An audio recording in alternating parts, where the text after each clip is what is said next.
This is my truth. Tell me the truth. Tell me my truth. Tell me what the truth feels like. This is my truth. Yeah, truth. Talking of songwriting, to give the people watching and listening a little bit of background, we first met in 2012. Yeah. Very kindly, a mutual friend of ours put us in touch when I was trying to explore songwriting, something I hadn't done since I was younger, and he put me in touch with you to listen to my music, just to get some kind of constructive feedback of some sort. And then I entered a singer-songwriter competition, and I went to Wales to perform in the semi-finals live. And it was a horrific experience because I never play and sing in front of anybody. I remember asking you what song you thought I should do. You said, yeah, I think you should do White Light. I was like, okay. Yeah. And I was so terrified and so nervous. Didn't think about the fact that if I was playing the piano and I was nervous, my hands would be shaking. So I could barely see the keys. I could barely hit the right notes. And so I thought, okay, to get past these nerves, I'm going to lose myself in the song. And the song was an emotional, personal song for me anyway.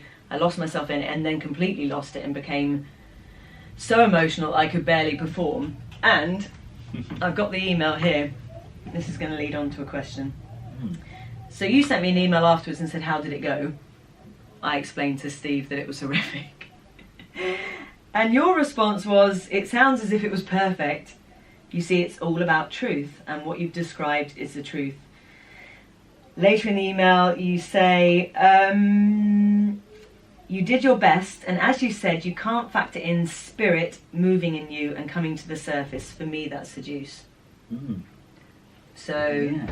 Wow. would you like to elaborate on that? Yeah. So, when I perform, there are different types of performance. Performing in a show, then you have to go with what's written and the script and the other players and all of that. So there are certain things that that are beyond our control, if you like, or that they kind of are our control, but they're fixed. Yeah. When we're performing a song that is deep for us, or when I perform a song that's deep for me, firstly, I do practical things like I will never hold a mic. I'm usually playing a guitar these days, but if I'm not, I'll never hold a mic because I've done this before on TV and with nerves that you can't factor in. I'll talk about that a bit in a sec. But I remember watching back and I was shaking and I thought, well, how can I get rid of that? Just put it on a mic stand. So from then on, I'd always have a mic stand, so I could take that practical thing away. The idea, and if you hadn't done it before, you wouldn't have known that, hang on, if I get nervous, my bloody hands aren't going to work. Yeah. So, but you'd only get to that point having done it, so that was one of those lessons. Yeah, the thing with absolutely. any performance is that most of it's done in front of people. So it's, somewhere down the line, either someone's got some tape on you, or you'd have had an experience where you've had to have gone through it to experience it. So that's just the nature of performing. The idea, though, that because there's this, when we did our Superstar thing, we were surrounded. I was surrounded by incredible actors, and players, and directors, and musical directors. It was an amazing baptism of fire, if I want to kind of mix my biblical metaphors. But it was a baptism of fire, in that I never went to I went to art school. I didn't go to drama school, so it was a very different way of looking at it. But what I can do is I can watch stuff and I can kind of use my brain and go, okay, let me have a little think. All right, and kind of work out what I should be kind of doing until, so fake it till you make it sort of thing. So fake, I should be doing it like this, and then for me, then something falls into place and it becomes less of a mechanical response and it becomes more of a truthful response. So that was a big learning for me, the idea that, because then I thought, Christ, I haven't done any of this before. I must be here for a reason. I had long hair and looked a bit like this, but younger. I had long hair and I could sing really high. So that's the reason I'm here. You know, I look a bit like a Western idea of Jesus, and I can sing like Ted Neely and Ian Gillan. So I'm all right. I've got something going for me. But then the other stuff, the truth of it, then was a longer process for me to understand. So when I'm performing my own stuff, just going back to that sec. So then there was a thing I did in about 2003 at the Ahoy in Rotterdam, and which I was asked to go and perform Gethsemene in front of 10,000 people. That was nerve-wracking as hell. It's the one that kind of exists online that people go Where and you watch. walk down Yeah. through the... Okay. So I turned up at this place, and they were all kind of big stars from Holland, and they treat their musical theatre people out there very well, so they were all kind of looked after, and they were all lovely, actually, and all brilliant. And I remember coming up, the band sparked up. I thought, my God, this orchestra is amazing. And it was in the round, and in the sequence, which you don't see on the thing from the Ahoy, but in the sequence it followed something from a more upbeat musical like Crazy for You or something, or something that was kind of more kind of fun and upbeat. So I had to come down and then get into a place of that song. Now, having done it in the show, you have a run up at it. There's just been a fight with Judas, and the table goes over and it's all smashed up, and so you have somewhere to kind of take a leap from. With this, I was coming in cold, so I had to find some sort of truth. So my truth of that was kind of recapitulating things that happened in my life, and I got to a place of sadness or whatever it was, so I used that as a bit of truth. But when I look back at that thing, you know, people say, oh, and what's amazing for me is I've left a little thumbprint on the history of that show.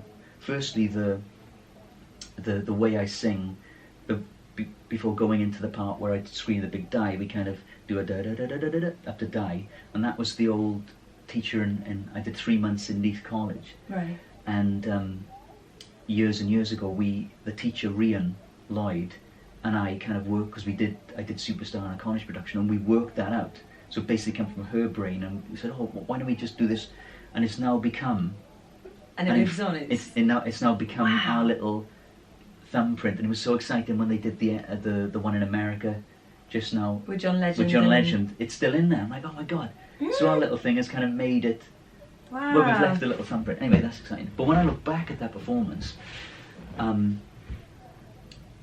wasn't there. I wasn't there. And what I mean by that was something allowed me to step aside and let whatever it was come through. And I look at it and go, I didn't even recognise myself. No wonder it's so... That must be what you feel when you're watching it. Because... You know, and I've had Christians come and say, oh, well, God was working through it. And maybe that's the case. I don't really subscribe to that idea, but maybe it was. I certainly didn't recognise myself at all. Of course, it was my voice, and I performed it so many times, it was almost like a kind of muscle memory thing, and the notes are in the muscle memory, and that's an interesting muscle memory as well. It's an interesting I'll talk about in a sec. But somehow I managed to kind of find some sort of truth in it that was true to my story about how I was talking to my old man somewhere down the line. But then I stepped aside, or something moved out the way, and I let the piece become what it was. So the idea of... Otherwise, how would you, if you go there to draw on those resources, but then you've still got to sing? Yeah. And so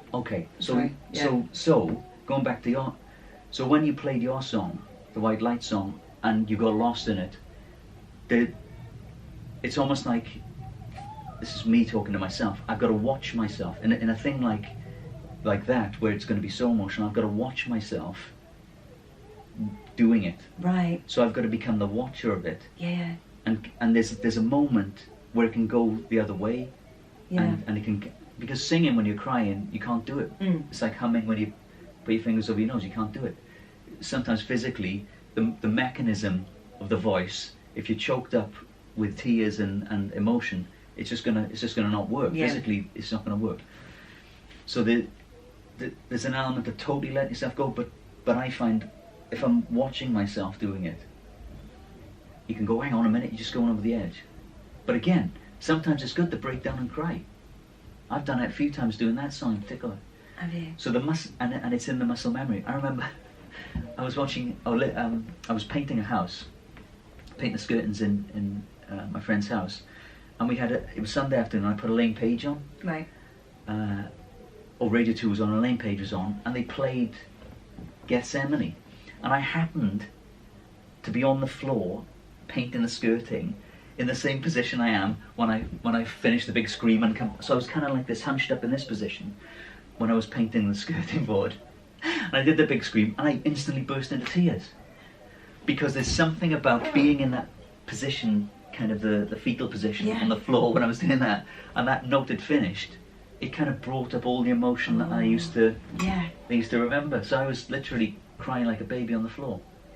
Wow. Before I went na na na na na, so I had to get up and sing to stop myself bloody crying. It's crazy, but I think that's been done so many times. It's still locked in the muscles, you know. Oh, that's amazing. That's amazing. There's another part in here as well. What are you doing?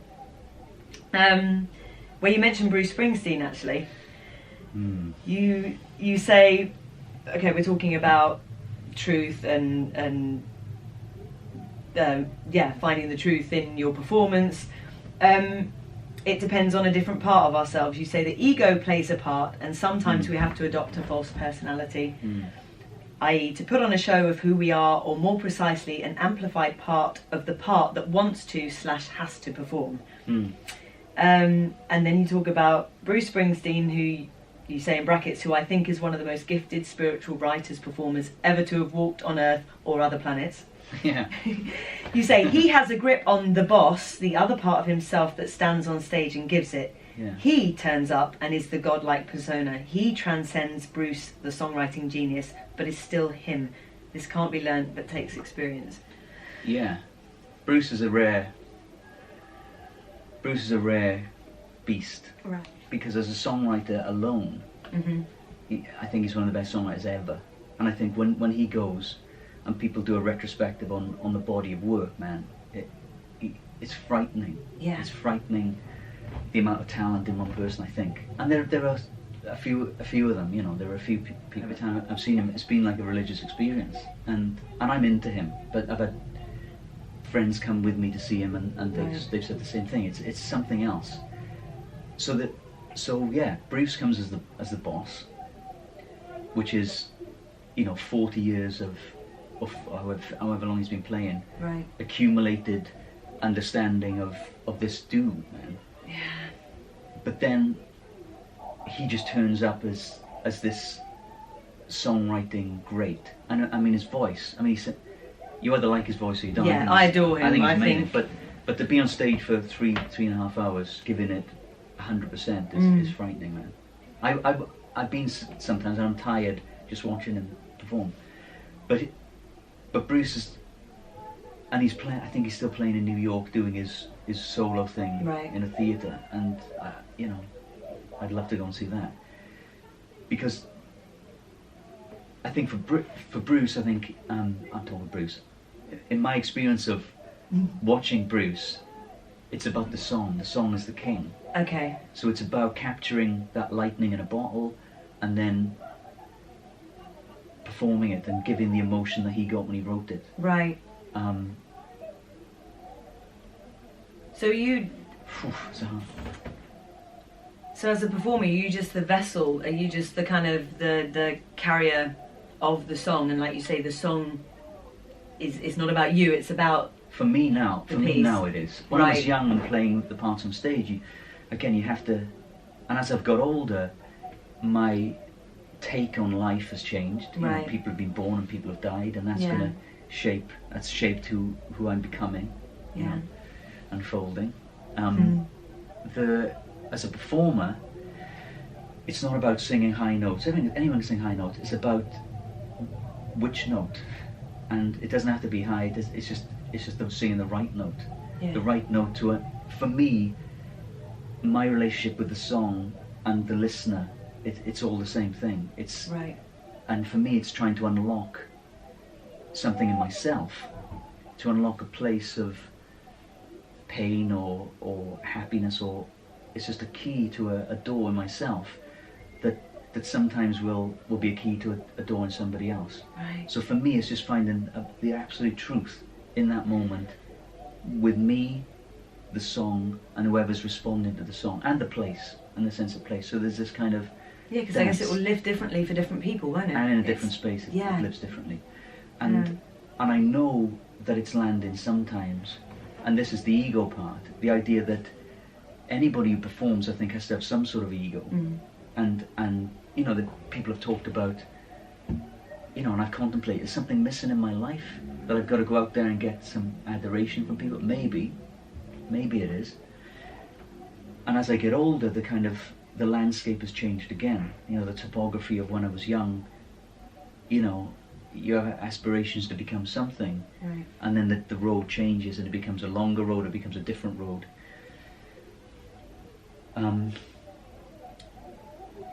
A friend of mine who came to see us perform the other day in a songwriter round, which is kind of a Nashvilleian thing where you kind of have some songwriters tell you stories about the songs, and Right. it's one of my favourite things. She came after and said, oh, my mum has just passed away, and I listened to this particular song that I wrote with my mate Ben, whose studio we're at. I listened to it every night, and it became like a prayer thing. And she said it got me through my mum dying, and again, that's a hell of a privilege. Yeah. To be part of somebody's experience at such a kind of monumental transition in their lives, Yeah. both her mum moving on and her experiencing her mum moving on. And I thought, bloody hell, that is exactly why I'm writing songs. Right. So some people write songs and you want to dance. Yeah. I just want to break your heart open. That's what I want to do. That's beautiful, though. That is absolutely beautiful. So the ego part of me went, oh, not great. Oh yeah, I'll have to go and listen to that song. I haven't heard it for a while. Which song was it? It's called Parallel Lines. It's a song Okay. that Ben and I wrote just for fun. So it was Right. it was not, it had no agenda to it, that song. But the real part of me, or kind of really heard that and went, okay, so the real reason I had to come to this songwriter evening tonight was to hear that what we're doing, this art that we're creating, is not about, God, doesn't that sound great, or isn't that chord progression great, what's a clever little lyric. It's beyond that. It is that key to open up, Yeah. or possibly a key to open up a place into somewhere else. You know, it's a, I think music does that like nothing else, though. yeah. It has a power and a language of its own that, Yeah, can do that for people, which is incredible. yeah. So when are you gonna perform that song for the listeners? It's the piano here. It's already on YouTube. There you go. Well, there should be a link then. Yeah, Yes. maybe. I feel like I would perform it differently now Yeah. that I'm in a different place in my life. But maybe I'll redo it.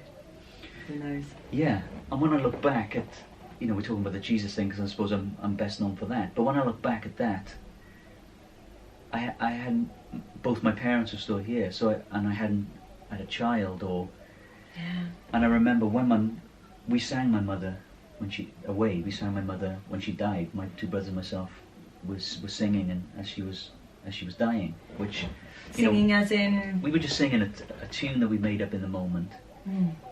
And she had cancer. She was in a hospice, and I did a lot of work with a teacher called Jill Peirce. Jill Peirce is an amazing woman. She's a shaman, and she works with the voice with a thing called Tuvan throat singing. It comes from Mongolia, and it's an ancient form of kind of devotional singing. Right. But there was more. That was just a hook to get you through the door. What she does is honor the ancestors. It's all about honoring the mother line and the father line, and going back and kind of healing the family lineages. It's Right. very powerful, very esoteric idea, but incredibly powerful work.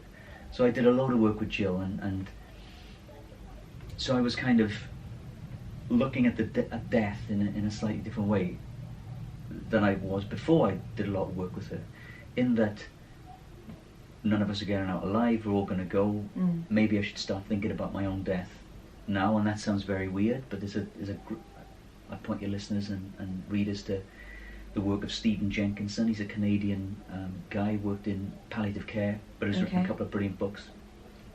One called Die Wise, and there's a brilliant film made about him called Grief Walker. Fantastic film, very beautiful, deep. And that's Stephen Jenkinson. Okay. Very drawn to his work. So my idea was that, you know, death. I hadn't experienced it before, firsthand, and the week before my mum's passing, I was on like a spiritual retreat, and I was rooming with a guy whose mum had died the year before. So all the way through the week, I was having conversations about death, and he was almost there to say, "It's not as bad as you think, man." So I found it very synchronistic and coincidental and serendipitous that I was with this guy. So I was kind of primed when I went back into my life, and it was just before my mum died, and she took a turn for the worse, and a week later she passed, that I was kind of ready for the dance. So a couple of things. There was I was rehearsing, because I just released an album for Sony, so I was rehearsing with the boys, and as we pulled out of the recording studio we were rehearsing in Swansea, we turned a corner and we nearly had a crash. And when I looked in the car, and we were just on the way to the hospice, it was my mum's oldest friend. And I said to Steph, who was driving, I said, "Mate, my mum's going to die today." He said, how do you know that?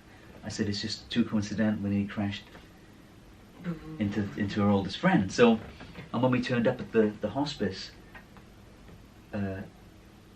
Julie was pulling in, her oldest friend was pulling in front of it, and I said, "She's definitely going to die today." It was just too strange at the timing. I knew it.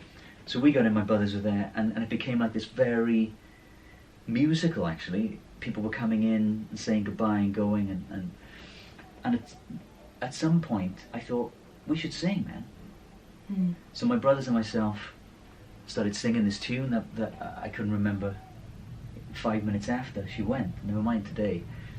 And we just were harmonising, we were singing. It was very interesting. My youngest brother Mike, we'd just be concentrating, just be singing, and Mike would stop singing, get into the reality or the drama, if you like, of my mum's dying, get very upset, and we were like, "Hey, just come back, have a little sing a minute now." So we were singing, and then instantly he'd stop crying, he'd just be in the sound and just watching the process and the unfoldment of death.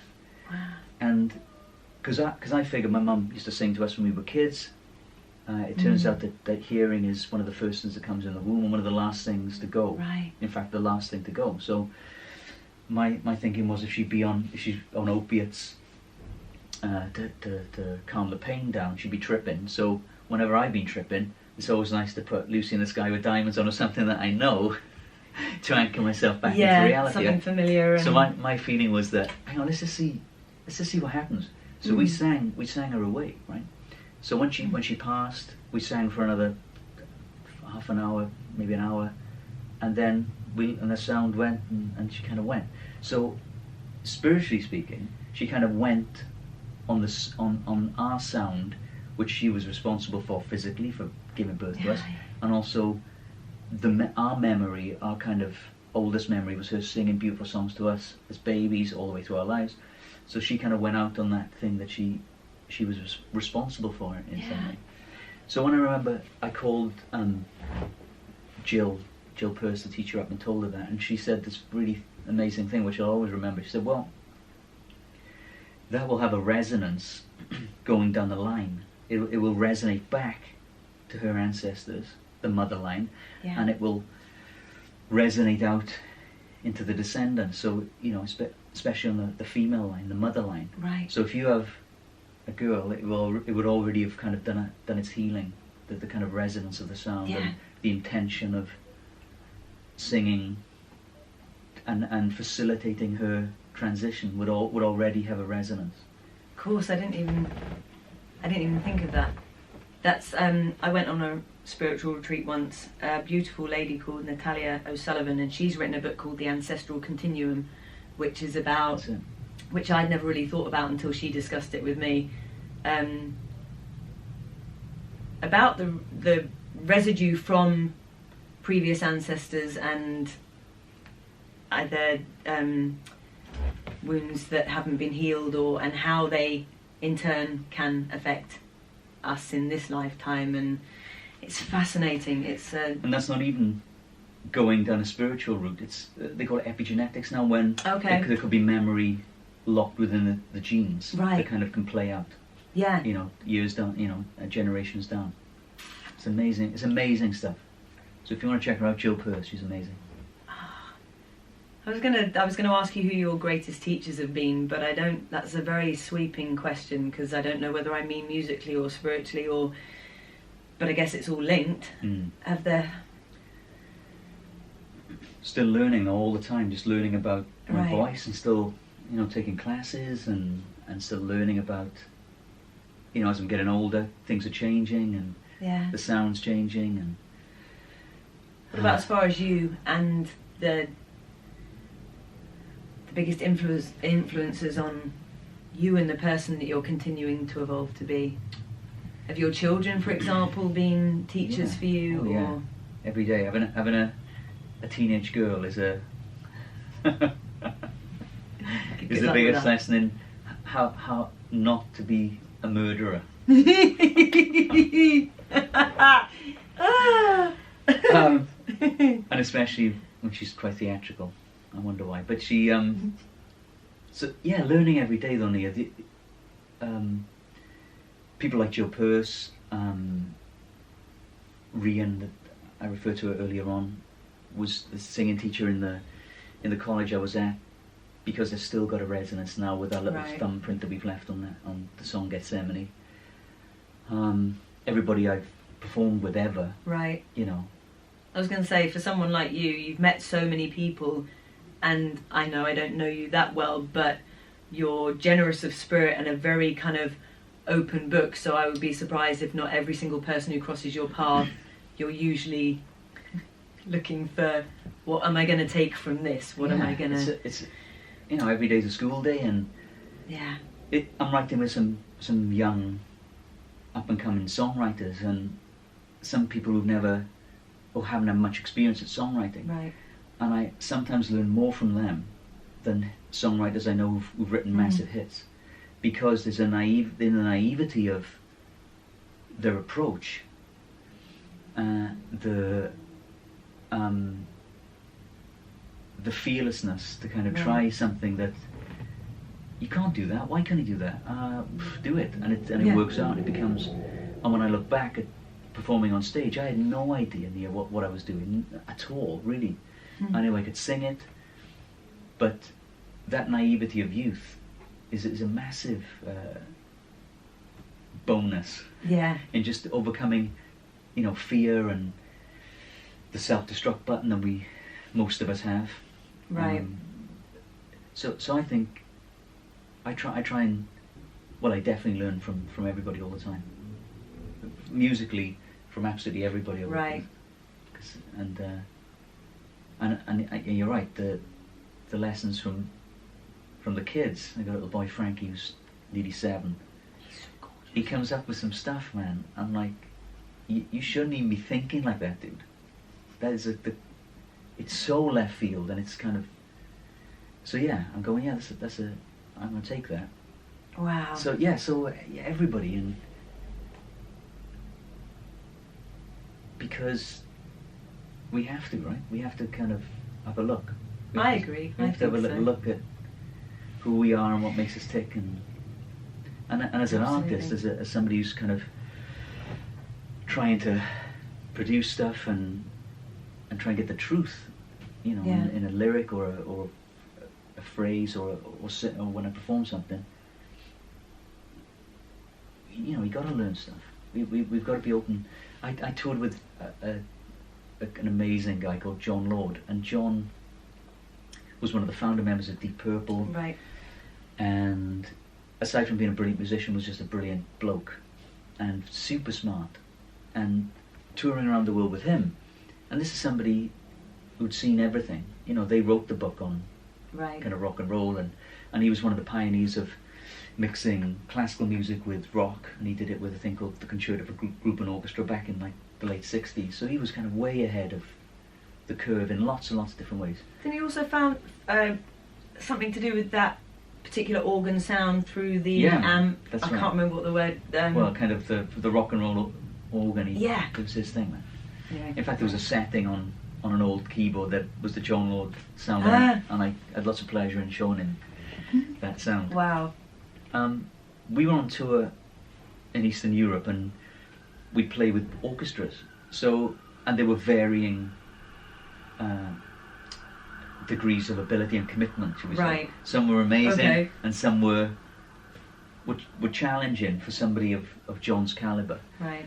But I never once saw him lose his cool, ever.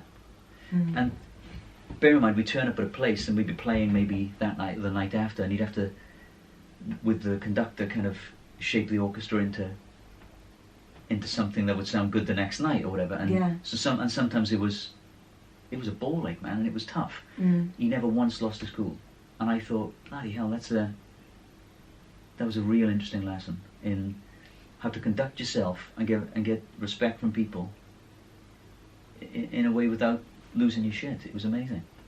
I would have probably kind of thrown him off a bridge myself, but it was. Would you though? I don't know. Isn't that the most efficient way to get the best out of people anyway? I never understand how anybody thinks they're going to get the best from somebody if they're creating an energy or a tension that's going to make someone resist you. It's counterproductive, surely. Yeah, I think there could be times though when you put a bit of grit in there to get the pearl. I think sometimes Okay. I've noticed in a few companies there've been some manoeuvres by certain directors to throw a kind of curveball in to get Right. a kind of. I think that's interesting. As long Yeah. as long as it's. Finding a balance, though, I guess. Yeah, yeah, it's interesting. It must have been amazing to tour with him. There are lots of songs on YouTube of you guys with various orchestras, and his because even if people are aware of Deep Purple, his classical orchestrations are stunning. Well, he was a legit, he was classic FM, Right. legit beautiful. classical composer, and before he died, we were writing songs, and we never got to finish it, unfortunately. But one of the ideas, and it's still a possibility, is to take some of the unfinished symphonic work that he did, and put it together with some of the songs that we did. I wrote a song with him called All Those Years Ago, and it's probably one of my favourite things. I love that song. I ended up performing it at his memorial concert at the Albert Hall, and it was such a thrill, man. I don't think I realised that you wrote that though. Yeah, I did, I wrote it with him, and it was, and seeing his process, how he wrote. These are the guys who wrote "Smoke on the Water" and some of the classic rock and roll things. The kind of classic songs that live forever, and just seeing his process of working and how he kind of. It was great learning. Wow. And somebody posted something on Twitter last night. I worked with a guy called Eric Wolfson. Eric Wolfson was the Alan Parsons boss, but he ended up writing a lot of musicals. Right. And he was a really incredibly funny character and brilliant, very generous man. Right. And had stories because I love a rock and roll story. He had a ton of them, funny as hell. And there was a great story that a guy put in. A guy put it in the newspaper after he passed away a few years ago. That they were down at Meedem in Cannes, which is a big kind of industry get together where people show films and music and all of that. It's been going on for years. So this guy was kind of pitching a band, and he was really down on his luck. The band weren't getting much heat, and it just wasn't happening. And he met Eric, and he said he's a fellow Scot, and he just took me out for dinner and paid for dinner, and he just gave me a bunch of money and said, he said it'll come, it'll come. And he said, oh, can I pay back? He said, no, you just pay it forward next time, whatever. And he was the manager of Simple Minds, and then they were massive, and then, but he put this lovely obituary in the paper, and I thought, yeah, that. So aside from all the good music that he made, the brilliant music, that's the thing that I remember. It was like, oh yeah, he loved a good party and loved a good laugh. Didn't drink himself, but liked to buy everyone else a drink. Pay it forward. That's a good philosophy. Yeah. So yeah, if you're interested in some music, it's that. But if you want to talk about more metaphysical stuff, I'm all ears. There's some songs and whatever. We do want to tell people about this. Yeah. I mean, so it's one of 4 EPs that I'm really proud of, that I'm putting together. Some of the songs along the way got lost. Okay. Because we write so much and we write with lots of people, it was just going back through the kind of archives and going, oh yeah, I remember that song, that was great. And it came after getting the song on Cliff's record. I'd actually forgotten the song. We wrote 2 songs with the little team, with Peter, Ben and myself. Right. A song called Gonna Be Alright, and a song called Looking for the Lightning. And I thought he recorded Looking for the Lightning. I was going to record that. And then Peter said, no, it's this other song. I was like, okay.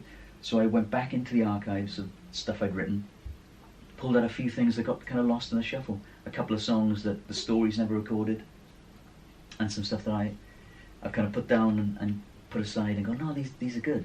So some new stuff and some old stuff. But it's all about the song.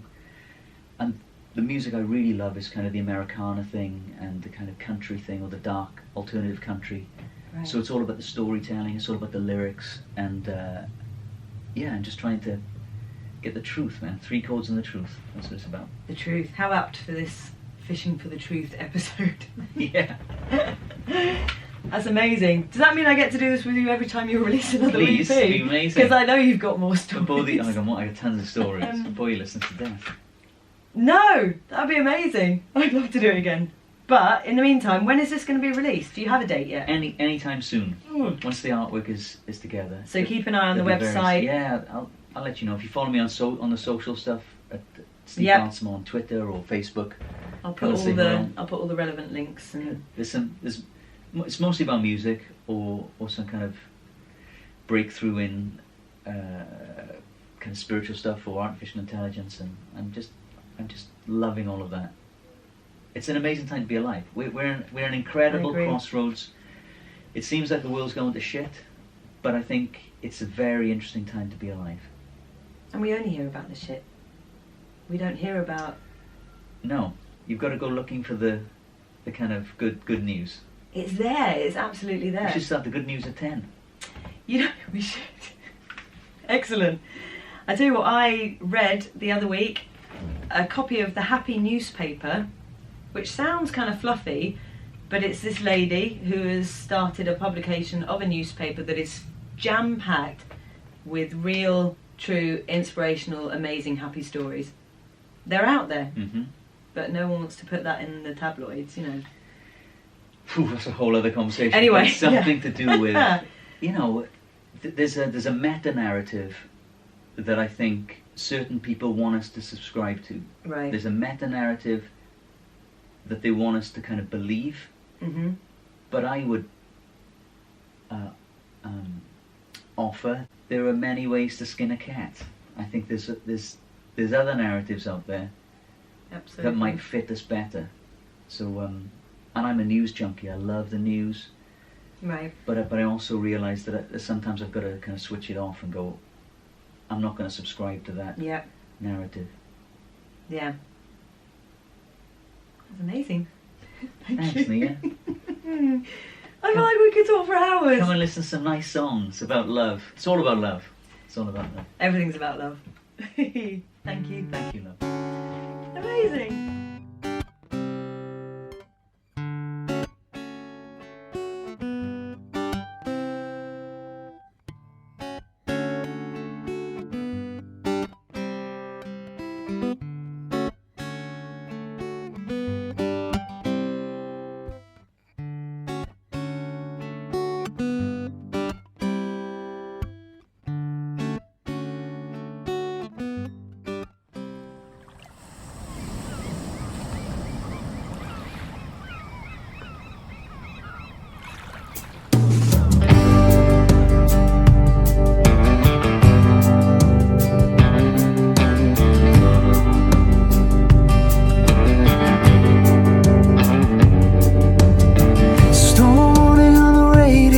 so I think I'm gonna take my love down low, but not so deep that I can't see you. I think I'm gonna take my love down low.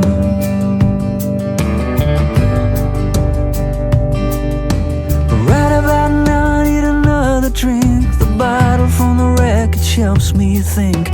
Prefer looking at me than a shrink. The bottle from the wreckage helps me think. We're not even ships that pass in the light of day. The undertow of different oceans keeps us away. We've been pulled apart by the light of a different moon. We're not even ships that pass, even ships that pass at high noon.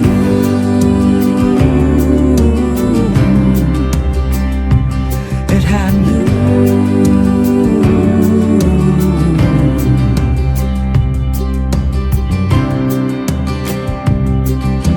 Trying through the hurts for a lost signal. I saw the plane go down in the triangle. Static on the line has become hymnal. Plane went down in the triangle. We're not even ships that pass in the light of day. Oh, the undertow of different oceans keeps us away. We've been pulled apart by the light of a different moon. We're not even ships that pass, even ships that pass at high noon.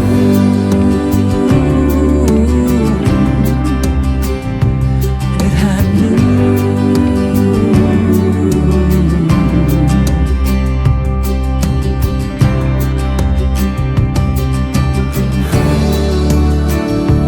And we've drifted where we harbor all our fears, our fears. On the horizon is the hope of new frontiers, and we're the pioneers.